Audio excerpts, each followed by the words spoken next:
collecte des SCPI, je pense qu'au fond, c'est pas le sujet. Le vrai sujet, c'est la rentabilité des SCPI et l'évolution de la valeur de leur patrimoine.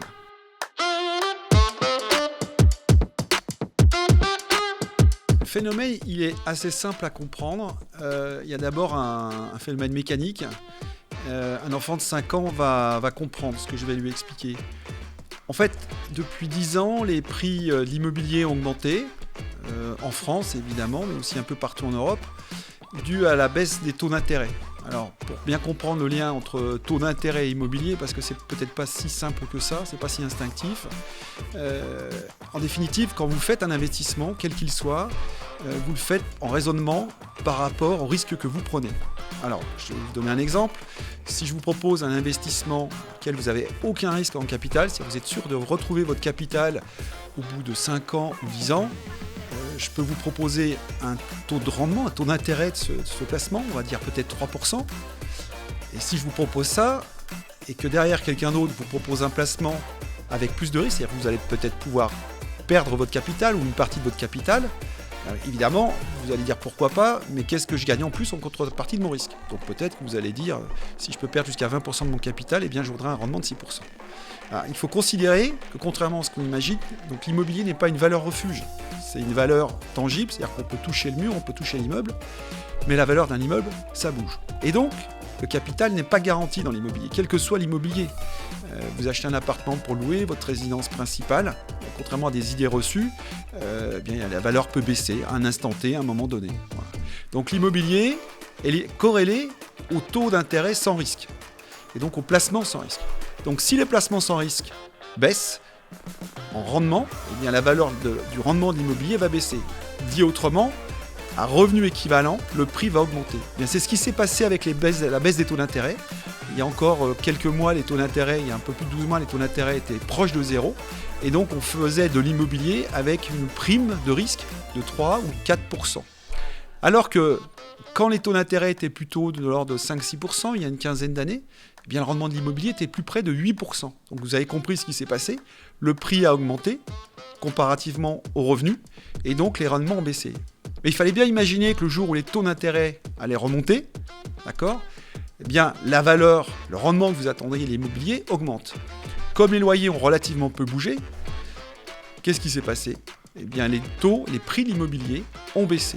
Donc la situation, elle était anticipable, prévisible.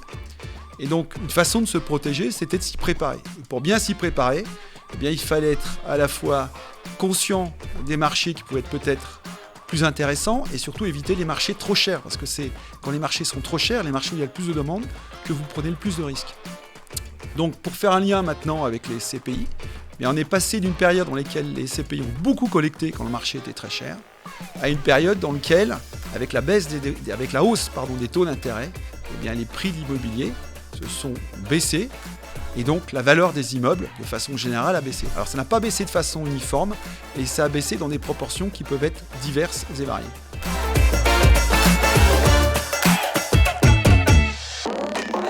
Alors la collecte, c'est une très bonne question parce qu'en fait la collecte des SCPI, je pense qu'au fond c'est pas le sujet.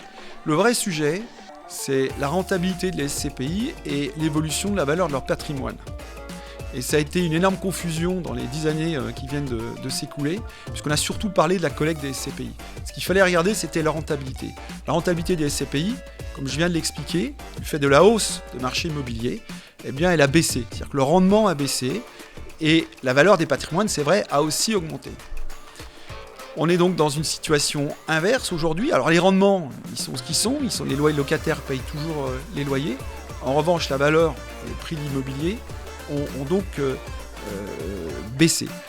Par conséquent, les épargnants se sont vus offrir depuis, on va dire, fin 2022, début 2023, des placements avec moins de risques et plus de rentabilité. Un exemple très simple, un simple livret A vous offre 3%. Donc, en comparaison d'une SCPI qui va offrir 4,5% de rendement, vous allez vous poser la question, est-ce que ça vaut le coup de prendre le risque d'investir dans une SCPI alors que le rendement est à peine supérieur à celui d'un livret A? Évidemment, quand le livret A était à 1%, 4,5% de rendement, c'était beaucoup plus intéressant. La collecte, évidemment, elle va dépendre de l'intérêt des épargnants pour un produit, un placement.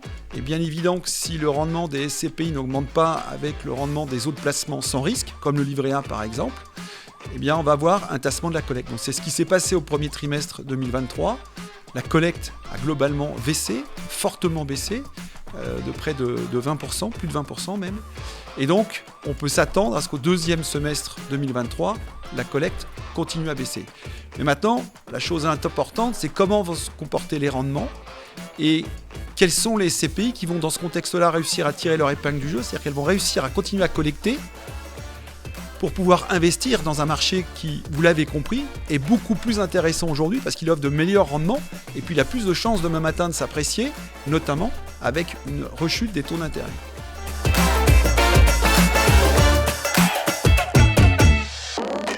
Corum Origine, c'est un long fleuve tranquille.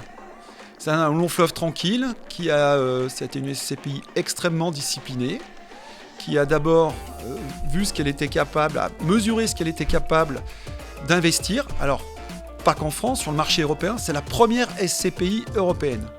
Et donc, elle a essayé d'adapter son niveau d'investissement à ce qu'elle était capable de trouver en Europe pour délivrer un rendement de 6% et une performance qui intègre également le prix de la part, ce qu'on appelle un TRI de près de 8% sur 10 ans. Et en fonction de ça, eh bien, elle a adapté la collecte. C'est-à-dire qu'elle a été solliciter les épargnants en fonction de ce qu'elle était capable d'investir. Et ça, c'est la clé du succès de Corum Origine. Sa diversification, sa capacité à aller à l'étranger, sa capacité, sa discipline à collecter ce qu'elle était capable d'investir pour délivrer son objectif de rendement de 6%. Et puis, beaucoup de mobilité. Et éviter, dans cette mobilité, éviter les comportements moutonniers. Quand tout le monde va à gauche, on comprend bien que si tous les investisseurs vont sur un type d'immeuble, dans un pays particulier, ils vont faire monter les prix. Alors évidemment, si vous allez sur le marché d'à côté, il y aura peut-être moins d'investisseurs, vous aurez peut-être plus de chances de faire de bonnes affaires. Bien, ça a été cette stratégie à contre-courant du marché, avec beaucoup d'opportunisme, beaucoup de réactivité aussi, en vendant beaucoup d'actifs quand il fallait le faire sur des marchés qui avaient pris de la valeur pour dégager les plus-values et distribuer des dividendes exceptionnels. Et puis enfin, c'est une SCPI qui s'est vraiment toujours préoccupée de ses épargnants. Voilà, elle a mis en place, elle a inventé, elle a été la première à payer mensuellement un dividende, c'est-à-dire que tous les mois, les porteurs de parts recevaient un dividende sur leur compte bancaire.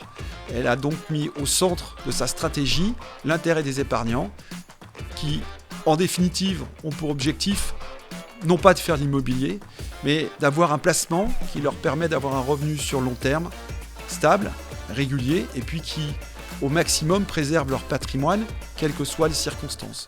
Donc une gestion que je vais qualifier d'extrêmement prudente, même si elle a pu paraître par moments extrêmement iconoclaste par rapport aux pratiques, on va dire, des autres acteurs du monde de la SCPI.